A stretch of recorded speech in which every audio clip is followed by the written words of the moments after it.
back with this next part of this perpetual horror cult exploitation DVD and Blu-ray update. I'll go ahead and jump right in with Suspiria. I've already got this movie, but this is the edition with the soundtrack. It's a limited to 60,000. I have number 12,107. So I'm not going to open it up because it's too much trouble. All the stuff just strewn about in there, kind of, sort of, because it was used. It's not in the best condition. So I just hope everything that's in here is supposed to be in here. It's a 3-disc set. So that's that. Just glad to own it. That's the 3rd edition of Suspiria that I own. And next up is Halloween. This is the limited edition one. Got number 1374 out of who knows what. And this is the lenticular cover. This includes the TV version, and I guess just the theatrical version. But that's that. It's 2 films I hadn't picked up yet in the special editions, so I just decided to pick them up. Then we have Patrick. This is in my DVD player now. About halfway through it. It's about this guy named Patrick. Goes into like kind of a comatose state, and he gets kept alive for 3 years. Some of the nurses and doctors are kind of baffled as to why he's being kept alive. This nurse actually gets hired on to take care of him, and she discovers that he's more aware of what's going on than he lets people know. So, and she discovers he's got kind of telekinetic powers. But yeah, it's pretty good so far. Some unintentionally funny parts where the nurse is testing out whether he can feel, whether he has feeling in certain parts of his body, and she finds out he's got feeling in his penis, and I guess he gets an erection, and she tells the other nurses that, and they're kind of, dumbfounded. I don't know. It's pretty funny in parts, unintentionally, but yeah, this is Patrick. I guess it's a sequel. Patrick Still Lives. I don't know how that is, but I have to check that out too. Next up, we have Tetsuo the Iron Man. And this was a very crazy film. This guy gradually turns into a half-man, half-machine, mutated organism, beast type thing. Very surreal. Very insane. And I guess there's a sequel, Tetsuo 2 The Body Hammer, and I guess the 3rd one just came out too. But I highly recommend this for fans of just really surreal and insane cinema. Not too much dialogue, but highly recommend it. And this is The Ruins, unrated. I only picked this up because this Blu-ray was $8.50 new, so I wasn't gonna pass it up. I had heard mixed things.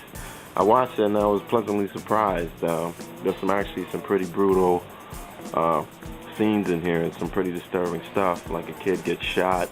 A girl mutilates herself. I'm not gonna get into why, but because it's a kind of a spoiler. But I don't know. I was pleasantly surprised by this. And if you can find the DVD or the Blu-ray for $8.50, I got this at Fry's, by the way. If they have it for that price, I'd highly recommend you pick it up because it's a great price. And the movie's not bad at all. And we have 13 Game of Death. This was an excellent movie, unlike anything I've ever seen. I don't know. I guess you can compare it to kind of like a Saw type movie. Well, this guy, he's down on his luck. He got fired from his job, and he gets a phone call from this mysterious group of people where he has to do these challenges, and each challenge is gradually more extreme, more inhumane. And after each challenge, he gets money deposited automatically in his bank account. And it's like kind of a, how far will you go for, X amount of dollars type thing. If you've not checked this out, I'd highly recommend it. That's 13 Game of Death. And next up we have Star of David, Hunting for Beautiful Girls. This was very disturbing shit. This guy captures beautiful girls, tortures them, rapes them, kills them in some cases, has sex with them after they're dead. I mean, it's just so depraved. And he's also like in love with his sister. I'm not sure if it's his biological sister or if it's like his stepsister type thing, or but either way, it's just some sick shit. I know I saw this in 81 Oak Ridge. Is one of his videos, so I decided I'd pick it up. So definitely recommend it for people who are fans of depraved cinema. And this is a double feature, Midnight Movies, MGM, of Countess Dracula and Vampire Lovers, both starring Ingrid Pitt. I watched Countess Dracula. I mean, it was alright. It's a Hammer production, so it was alright. I'll probably end up watching Vampire Lovers eventually, but I'm not really in a rush. Countess Dracula is about this old woman that finds out she can become younger by slaughtering these girls and, you know, consuming their blood. So I don't know, I guess it was pretty interesting. Not the greatest, but not the worst either. Next up we have Emmanuel in America, directed by Joe D'Amato. She's kind of like a photographer going undercover, and she discovers some type of sex or like torture ring, sex ring, a bunch of like snuff tape footage. I don't know. It's a lot of the movie just seemed like random, her just randomly having sex with whoever. There's some pretty disturbing scenes in here. There's one that involves a woman stroking off a horse. Some pretty disturbing shit. I was actually very shocked at that scene. I was like, wow, okay. Glad I wasn't eating when I was watching that. But anyway, next up we have City of the Living Dead by Lucio Fulci. This is the region 2, or I'm not sure which region, but it's actually region free. So it should play in any Blu-ray player, but I'm not too sure exactly. But I picked this up because it had all the extra stuff inside it, like the poster. It's pretty cool. It's got, of course, it's got the reversible cover and stuff. So, Gates of Hell. That's a pretty sweet poster. I'm gonna actually put that up. And it's got on the reverse side, it's got the actual cover. These Blu-ray releases that they're coming out with, Arrow, they have some dope looking covers. I saw the one for Inferno. That cover looks so sick. And there's a few other ones. There's one that they just put out for Bay of Blood. I'm probably going to pick that up pretty soon. Some, I'm not sure what these are, production cards, I guess. But yeah, I definitely want to pick up a lot more of these Arrow releases. So,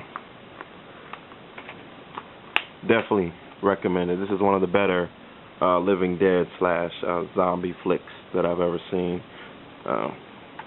One of the most gory. It's got the infamous gut puking scene in there for people that have seen it. Highly recommend it. One of Fulci's best films by far. And next up we have Jess Franco, or Jesus Franco film, Exorcism. I watched it, and it's basically this like priest guy that's obsessed with like killing women, having sex with them and stuff. He's not much of a priest, obviously. There's more to it than that, but I don't know. It was kind of, I wasn't really too into it when I was watching it, so I'm definitely gonna have to revisit this at some point, but probably won't be anytime soon. This is a Synapse release too, so that's always good. And then next up we have Sella Turcica. I picked this up on the strength of Mr. Parker's review. and also the fact that Camille Keaton was in it of I Spit on Your Grave and What Have You Done to Solange fame. What can I say about this? Just like Mr. Parker was saying, it has kind of a death dream type vibe. This kid comes back from war. He's reunited with some of his family and friends, but something just isn't quite right. And you can tell just by looking at him from the start of the film that he just isn't quite right. He looks deathly ill, like literally, like he has no coloration. And he talks about his experiences in war with his brothers and his mom and his sisters and all that, and they just start to notice that he's just not quite there. I don't really want to give too much away, but and the movie itself is pretty. There's not a whole lot that goes on up until the last, 15-20 minutes of the movie, but the ending is just insanity. I mean, it's well worth it just for the ending. Just some insane gore effects. This is highly recommended if you like movies like Death Dream and if you just like extreme gore, like an extreme gore rush like at the end of the film. But yeah, this is one you should pick up. I think you have to go to Toe Tag's website to get this. I picked it up off of Amazon because they have a marketplace account on there, so that was definitely recommended. And this is Don't Go in the House. It's a Shriek Show release. It was alright.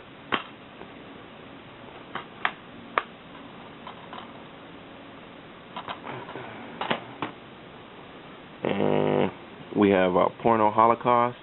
And I don't know, I was kind of disappointed in this. I don't know what I was expecting from a movie called Porno Holocaust. It's another Joe D'Amato film. Joe D'Amato is definitely a perverted motherfucker, man. I mean, of the two films I've seen, well, the three that I've seen, some pretty nasty shit in there. But yeah, it's pretty much just porn with some gore thrown in. I mean, there's not really much to say about it. I paid way too much for this shit, but I don't know, I guess I was a sucker, but I don't know, it's got some good cover art. That's what it's got going for it, at least. But and then we have Maniac. This is the 10th anniversary, or excuse me, the 30th anniversary edition Blu-ray on Blue Underground. It's 2 discs.